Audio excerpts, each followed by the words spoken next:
All right, welcome back to part 13 of 30 on my book, Blue Collar Leadership and Culture, the 5 components for building high-performance teams. And today, chapter 13 of 30 is titled, Develop High-Impact Leaders.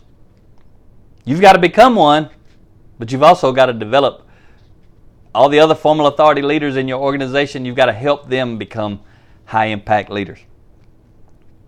The subtitle, I talked about this early on in the very first episode in part 1. And the subtitle here goes back to that when I talked about the cost of culture. One of the 3 dilemmas was engagement. The subtitle for Develop High Impact Leaders, chapter 13, the subtitle is The Level of Engagement Below is Determined by the Level of Engagement Above. That's what we're talking about. The level of engagement below is determined by the level of engagement above.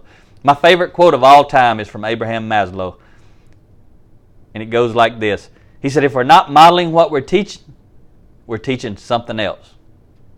If we're not modeling what we're teaching something else. And the reason is, regardless of what we're teaching what we're modeling. So if formal authority leaders, especially those at the top, are not leading, they're managing, no matter how much leadership development they may do within the organization, if they're still modeling management, that's what they're teaching. It doesn't matter if you bring in me or you get my books and you go through book studies.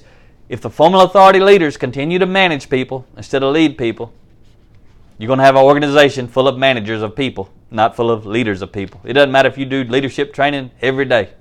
It's got to start at the top. And one way to start it, if you're not doing leadership development, you got to start doing leadership development. It's common sense, but trust me, it's not common practice. And I want to share with you the opening quote here. It's from Deanne Turner. She's a former Chick-fil-A Vice President of Talent, which kind of relates to HR in other organizations, but they call it Vice President of Talent.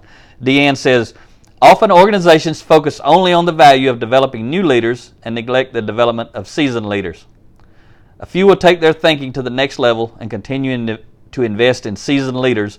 Organizations that invest in both new leadership and seasoned leaders will clearly create the most competitive workforce. So I have this book for you to help you grow and develop high-impact leaders. Blue-collar leadership and supervision. Unleash your team's potential. So I share with you about that in this chapter.